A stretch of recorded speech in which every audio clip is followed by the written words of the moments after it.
बहुत समय पहले की बात है। एक छोटे से गांव में जानवी नाम की लड़की रहती थी।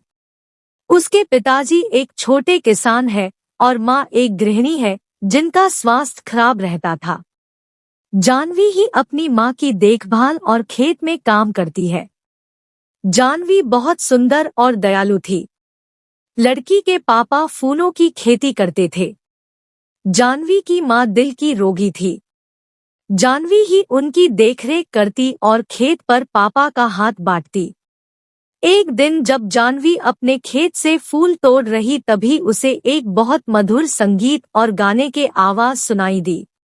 पहले तो जानवी ने ध्यान नहीं दिया, पर जब वह संगीत में मदहोश होने लगी तब उससे रहा नहीं गया। जहां से गाने की आवाज आ रही थी जानवी उसी ओर चल दी। पास जाकर देखा एक हट्टा कट्टा लड़का अपनी आंखें बंद करके गिटार बजाते हुए गाना गाए जा रहा है। जानवी उस अनजान लड़के को एकटक होकर देखने लगी। बहुत देर तक जानवी उसको देखती रही और संगीत में खोकर उसके पास आंखें बंद करके बैठ गई। जब लड़के ने गाना बंद किया और आंखें खोली तो देखा एक सुंदर और मासूम सी लड़की उसके सामने बैठी है। लड़के का नाम राज था। राज ने पूछा, कौन हो तुम? जानवी एकदम से चौंक गई और कुछ न बोल पाई।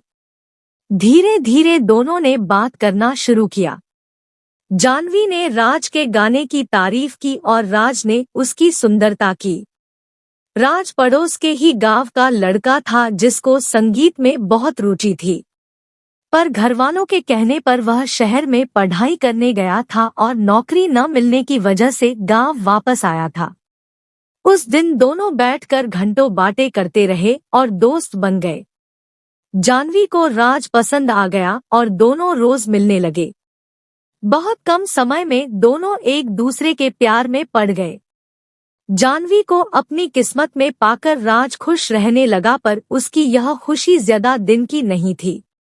एक दिन जानवी के पिता ने दोनों को एक साथ पकड़ लिया और राज को दोबारा उनके गांव में आने से रोक दिया। जानवी ने अपने पिता समझने की कोशिश की, पर उसके पिता एक गाने वाले के सख्त खिलाफ थे। जब जानवी की मां को यह पता चला तो उनकी तबीयत और बिगड़ गई। इस बात से परेशान होकर जानवी ने राज से फोन पर भी बात करना बंद कर दिया। राज ने मायूस होकर गांव को छोड़ दिया। देखते देखते समय गुजरता गया और जानवी की शादी की बात चलने लगी, पर जानवी अब तक राज को भूल नहीं पाई थी। उसको राज का वह वादा याद आता जो उससे करके गया था। चाहे कितना भी वक्त लग जाए, मैं एक दिन कामयाब होकर तुम्हें लेने जरूर आऊंगा। मैं मरते दम तक बस तुमसे ही प्यार करूंगा, तुम मेरा इंतजार जरूर करना। कभी कभी जानवी को लगता कि राज उसको भूल गया है और कभी कभी लगता वह जल्दी ही वापस आ जाएगा। न जाने कितनी बेचैनी और दर्द में जानवी जी रही थी। न वह किसी से कुछ कह सकती थी और न अपने प्यार को भूल सकती थी। एक दिन एक लंबी सी गाड़ी उसके घर के बाहर रुकी जिसके पीछे गांव के बच्चे दौड़ रहे थे। इससे पहले गांव में इतनी महंगी गाड़ी कभी नहीं आई थी। गाड़ी देखकर ही मोहल्ले के सभी लोग जमा हो गए। आराम से घर के गेट खोलते हुए जैसे ही राज अंदर पहुंचा, जानवी ने देखते ही उसे दौड़कर गले लगा लिया। जानवी की अंदर लेटी थी। राज और जानवी दोनों गले लगकर रोने लगे। दोनों एक दूसरे के प्यार को महसूस कर रहे थे। दोनों के मन से सारी शंकाएं दूर हो गई और दोनों का प्यार वक्त के साथ बढ़ता गया। जानवी के पापा से राज ने उसका हाथ मांगा और जानवी की मां का इलाज बड़े शहर में करने का वादा किया। राज शहर में बड़ा गाने वाला बन गया था।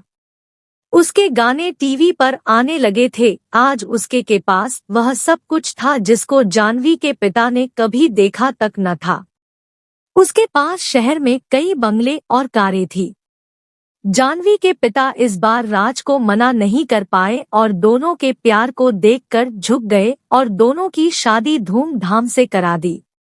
जनी और राज ने अपना पूरा जीवन खुशी खुशी बिताया और जब वह शहर से बोर हो जाते तब वही उस खेत के पास आते जहां वह पहली बार मिले थे।